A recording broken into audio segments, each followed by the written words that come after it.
మీరందరూ థంబ్‌నెయిల్ చూసే వచ్చుంటారు. విజయనగరంలో ఎస్ఎంఏ టైప్ 1తో బాధపడుతున్న కృష్ణకి మన కళ్యాణ్ పడాల ప్రమోషన్ చేయడం కోసం 8 లక్షలు తీసుకున్నాడు అనే ఒక రూమర్ అయితే వచ్చింది. అలాగే కళ్యాణ్తో పాటు royal mech Ramana and Pulsar bike Ramana వీళ్ళు కూడా డబ్బులు తీసుకున్నారు అనే ఒక రూమర్ అయితే బయటకు వచ్చింది. అసలు ఏం జరిగింది ఏంటి అనేది చాలా క్లారిటీగా చెప్తాను. ఇందులో 2 వెర్షన్స్ ఉన్నాయి. ఆ 2 వెర్షన్స్ మీరు విన్న తర్వాత క్లారిటీగా చెప్తాను. ఆ 2 విన్న తర్వాత మీరే డిసైడ్ అయ్యి కామెంట్లో చెప్పండి ఎవరు కరెక్ట్ ఎవరు తప్పు అనేది. మ్యాటర్ ఏంటంటే విజయనగరంలో ఉన్న కృష్ణ బాబు కోసం క్రేజీ మనీ వ్లాగ్స్ అలాగే నవీన్ రామ్ సింగ్ బ్రో వీళ్ళిద్దరూ కూడా చిన్న స్క్రిప్ట్ రాసి ప్రజల్లోకి తీసుకుని వచ్చారు. బాగా తీసుకొని వచ్చి ఆ 9 కోట్లు ఏదైతే ఉందో దాన్ని బాగా కలెక్షన్ చేశారు అనుకున్న టైంకి. అయితే నవీన్ రామ్ సింగ్ బ్రో తన ఓన్గా ఒక డెసిషన్ అయితే తీసుకున్నాడు. అదేంటి అంటే 9 కోట్లు కలెక్షన్ అయిపోయిన తర్వాత దాన్ని ఇంపాక్ట్ గురిలో 11 కోట్లకి అయితే పెంచడం జరిగింది. ఎందుకంటే ఆ 2 కోట్లు విజయవాడలో ఉన్న రిషికేష్ కోసం హెల్ప్ అవుద్ది అని నవీన్ రామ్ సింగ్ బ్రో ఆలోచించాడు. కానీ ఇక్కడే ఒక ట్విస్ట్ ఉంది, అదే ఒక మలుపు ఉంది. ఎవరికి చెప్పకుండా ఇలా చేస్తే కొంతమందికి అనుమానం వచ్చింది.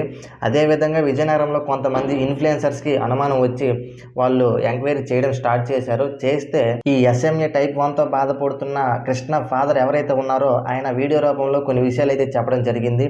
అదేంటి అంటే క్రేజీ మనీ వ్లాగ్స్, ఆ బైక్ అమ్మడం స్క్రిప్ట్, అలాగే రాయల్ మెక్ రమణ 50,000 ఇవ్వడం స్క్రిప్ట్, అలాగే పల్సర్ బైక్ రమణ 20,000 ఇవ్వడం స్క్రిప్ట్, అండ్ మన కళ్యాణ్ పడాల 8 లక్షల ప్రమోషన్ కోసం తీసుకున్నారు అనేది కూడా స్క్రిప్టే. ఇదంతా కూడా వాళ్ళు డబ్బులు ఇచ్చినట్టుగా ఇచ్చి మళ్ళీ తీసుకున్నారు అని ఆ కృష్ణ వాళ్ళ ఫాదర్ అయితే చెప్పడం జరిగింది. దీంతో రచ్చ మళ్ళీ మొదలైంది. అయితే మీరు ఒక వెర్షనే ఉన్నారు, ఇప్పుడు నవీన్ రామ్ సింగ్ బ్రో వెర్షన్ విందాం. ఆయన ఏం చెప్తున్నాడంటే నేను మంచి చేస్తుంటే వీళ్ళు వారవలేకపోతున్నారు, ఒక వ్యక్తికి సహాయపడొద్దని 2 కోట్లు పెంచడం తప్ప ఇంపాక్ట్ గురిలో స్కామ్ ఎక్కడ చేయడానికి అవుద్ది.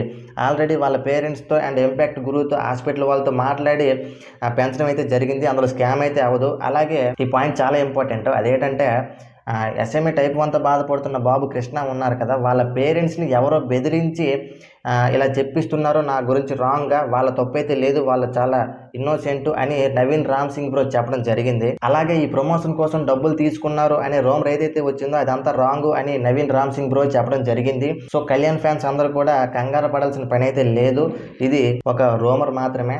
సో అది అసలు విషయం. మరి కొన్ని రోజుల్లో అసలు విషయం ఏంటి అనేది బయటపడుతుంది. సో అంతవరకు మనం వెయిట్ చేయక తప్పదు. అది జరిగిన మ్యాటర్. మరి దీని తర్వాత మీకేమనిపిస్తుందో కామెంట్ చేసి చెప్పండి. కొత్త వీడియోతో మళ్ళీ కలుద్దాం. అంతవరకు బాయ్.